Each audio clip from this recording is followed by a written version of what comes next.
While forces loyal to Muammar Gaddafi are making advances on the ground, the Libyan leader has lost a member of his inner circle. Foreign Minister Moussa Koussa resigned from his post and defected to England. He is the highest-ranking Libyan official to resign since the no-fly zone was implemented. Meanwhile, pro-Gaddafi forces have reversed almost all of the gains made by rebels since the airstrikes began. Opposition forces are asking coalition members for more weapons. And in Washington, lawmakers grilled White House officials over the role the United States will play in the conflict. After a closed-door meeting, members from both parties emerged with more questions, particularly about whether to arm the rebels. They said that they had not yet made a decision on whether or not they're going to arm the rebels.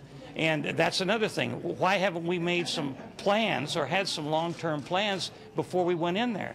And who's going to pick up the tab for all this? Last night, we learned the United States has had CIA operatives in Libya since the airstrikes began. The agency's role hasn't been made clear, but operatives did help in the rescue of a downed fighter jet last week. For more insight, we are joined by Daniel Levy. He is a senior fellow at the New America Foundation. Thanks for being with us. All right, let's talk about these CIA operatives first of all. Could this possibly open the way to ground forces in Libya? I don't think anyone's going to be surprised at this news that there were CIA operatives on the ground. I think when we heard the president on Monday night, he was showing a healthy caution towards expending American personnel and riches in Libya, riches that America doesn't have right now for another third war in that part of the world. So I think the president is going to be very cautious about having troops on the ground. He's made a commitment not to have troops on the ground. I imagine that this is as far as one gets, and I imagine they're not very happy that this has been leaked. Well, it's very apparent that the rebels do need help. They've lost, as we just mentioned, the gains that they had made since the airstrike. So the question is this, and we heard a little bit about that. Should we start arming, we being the coalition, start arming the rebels with weapons? Is that a good idea? Well, you could argue that the last thing you need there right now is more weapons. The issue is also not just the weaponry at the disposal of the rebels. They need the training to use those weapons. Training doesn't happen overnight. They need the command structures. They need the numbers. This is a pretty ragtag bunch.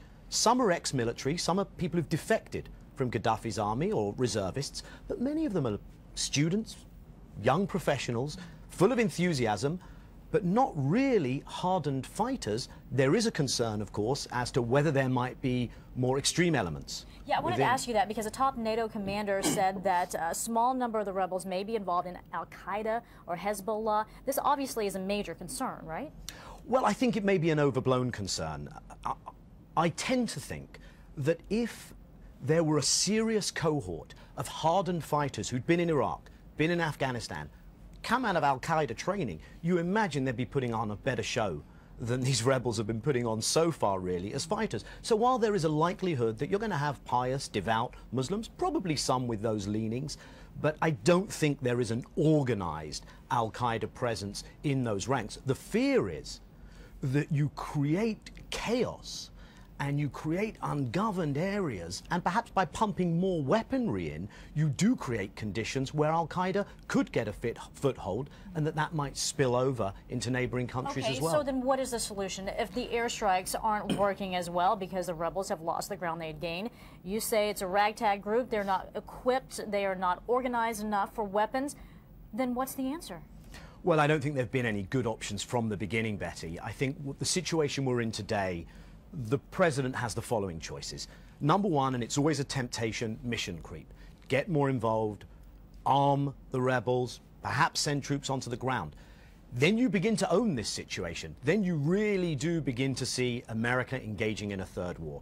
Second option, pursue a diplomatic route. It's not clear that one is available right now. It's not at all clear that Colonel Gaddafi is looking for a nice villa somewhere on the coast in order to retire in peace without having to go to The Hague and to face a trial. If neither of those options are available, then you could see some kind of ceasefire, the division of Libya, not a good option. What you're probably left with is to pursue a set of policies which maximize the chance that you might get lucky. What does that mean? Try and bring over more troops. Try and get more of the troops to defect. try and bring over more people like the foreign minister to leave Gaddafi ever more isolated. And I imagine people will be thinking, especially with the intelligence that Foreign Minister Kousa might offer, people will be thinking, how might Gaddafi meet a rather unfortunate accident? This seems a lot more complicated than originally thought. At the onset, President Obama said it's going to be days, not weeks. Looking back now and looking at what we're facing as we watch this play out, was that a miscalculation? I think the line that the president and senior administration officials have used, which is, what would they be being asked now had they not have acted when Benghazi was about to face what appeared to be a serious onslaught with the potential of very significant civilian casualties? I think they will still adhere to that line as having justified what they did. I think everyone knew that this wasn't going to be easy because it wasn't just about humanitarian protection. This is a civil war, and the question now is, how do you deal with the civil war? I don't think getting more involved as the United States is going to help in that situation. Like I say, I think you have to create maximum opportunity to influence events in Libya without yourself getting too embroiled, without owning it, and without causing resentment that America is back at war in a Muslim country. It's something we are watching very closely. Daniel Levy, thanks so much for your insight. We always appreciate it.